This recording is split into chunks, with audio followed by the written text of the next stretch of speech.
Senhores, senhoras e senhores, é um prazer estar aqui com vocês novamente.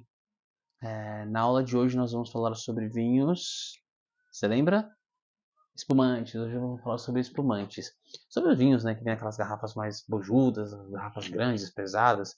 Geralmente a gente faz para você poder tomar, geralmente apreciados em festas, né, final de ano, enfim. Mas vamos começar com uma pergunta. Você sabe como que é produzido um espumante? Você sabe como que se faz o espumante? Você tem alguma ideia? Fácil, difícil? Vamos lá, vamos lá. Primeiramente, qual que é a diferença de um vinho espumante para o vinho tranquilo? O que é espumante e o que é tranquilo? Algumas pessoas elas perguntam, pedem, até mesmo falam de vinhos tranquilos, quando na verdade elas querem um vinho leve. A diferença é, quando se trata de um vinho tranquilo, ele é um vinho que não tem gás. Pode ser branco, tinto ou rosé, qualquer um deles. Quando falamos em espumantes, estamos falando de um vinho que possui gasificação, um vinho que possui a famosa perlage, como dizem os franceses, né? E falando de espumantes, nós temos os processos de produções diferentes. Existem dois, né, que são principais, e o estilo de se fazer os vinhos. Primeiramente, vamos falar sobre champanhe. Champanhe, ele não é somente um vinho ou o vinho. Champanhe também é o nome de uma região da França, que está bem acima de Borgonha, próximo a Paris, e foi aonde começou o processo de produção desse tipo de vinho, né? Criado tecnicamente e acidentalmente por um rapaz chamado Dom Perignon, que também é um rótulo que é produzido até hoje pelo mundo. E esse tipo de espumante, a denominação de champanhe, ela permite a produção desse vinho com apenas três tipos de uva, que são a branca Chardonnay, que é muito típica da região, e as duas tintas, que é a Pinot Noir e a Pinot Meunier. São três uvas utilizadas para se fazer um champanhe. Então, quando você pega uma garrafa e ele vem escrito no rótulo champanhe, você pode ter certeza que ele foi produzido dentro dessa região de Champagne na França e ele foi produzido por essas três uvas. Só que, é só isso que compõe o champanhe? Não. Para ser considerado champanhe também, ele precisa produzir, ele precisa respeitar uma regra que é o método de produção chamado champenoise. O método champenoise ele consiste em você pegar as uvas, né? Aí o produtor pode ou vinificá-las separadamente ou vinificá-las tudo junto. Vai depender do que o enólogo quer no momento da produção do vinho, mas precisa ser com apenas essas três uvas. Depois que o líquido começou a fazer fermentação, no caso do método champenoise, chega um momento, como eu havia explicado em algumas aulas anteriores, que o álcool que a levedura produz mata ela própria, né? Então chega um determinado momento que esse líquido vai para a garrafa e na garrafa é adicionado um pouquinho mais de açúcar, né? Só que é um açúcar do próprio suco de uva, que é da própria uva, e um pouquinho de levedura. E aí essa garrafa ela vai para onde? Ela vai para uma cave, uma caverna, né? Onde ela vai ficando na posição vertical. Por quê?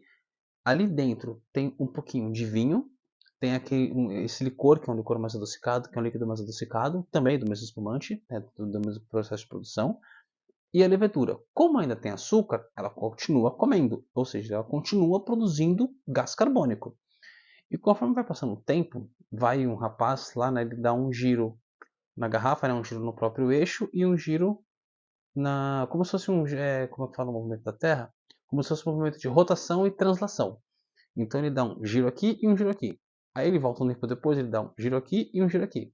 E aí ele dá um giro aqui e um giro aqui. E aí ele vai girando a garrafa. Quando a garrafa fica de ponta cabeça, ela começou com a tampa para cima. Quando ela termina com a tampa para baixo, significa que já é o momento do champanhe estar pronto.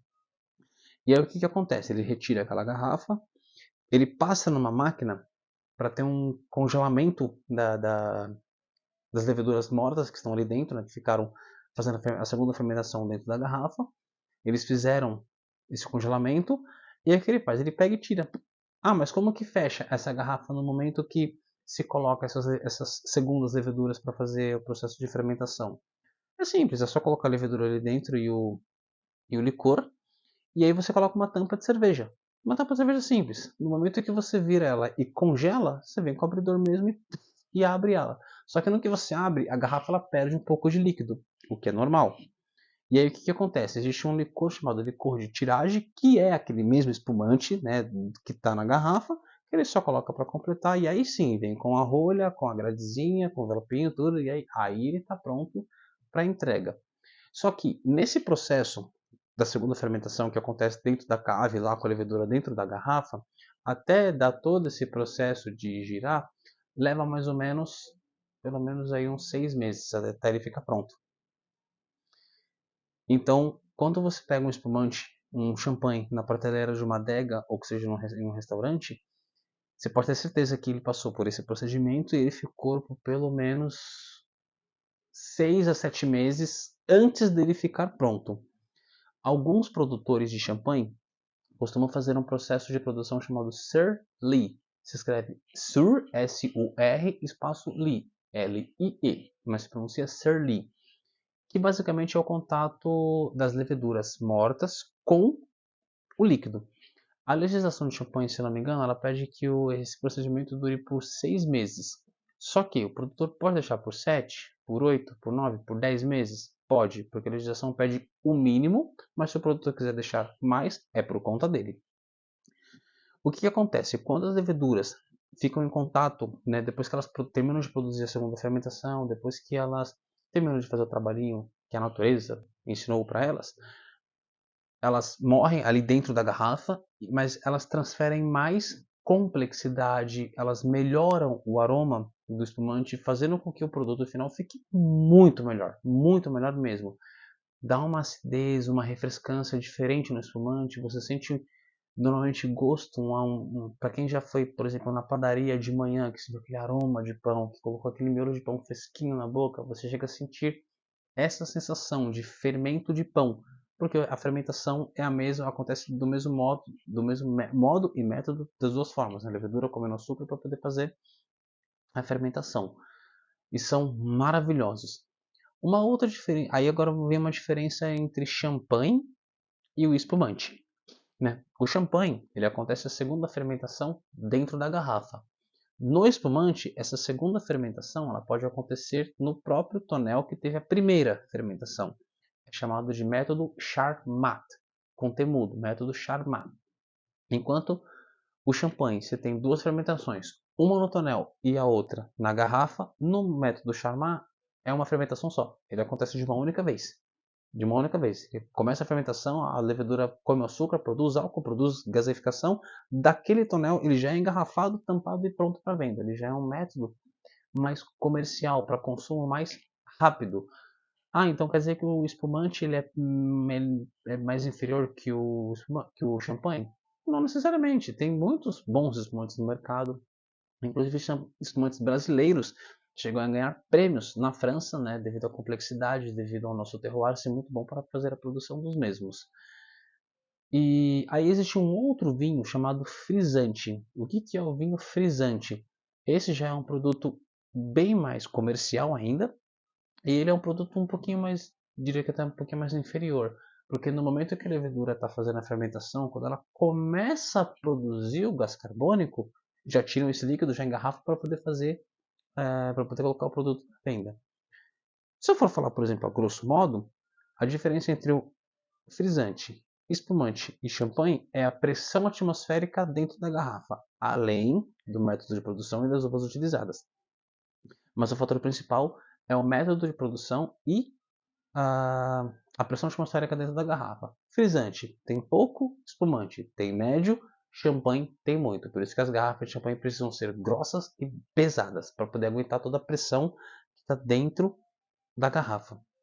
E se eu vou falar um pouquinho sobre a harmonização de champanhes, eu aconselharia para vocês fazer uma harmonização como se for um espumante, por exemplo, harmoniza ele com uma entrada, né, assim, como um coquetelzinho.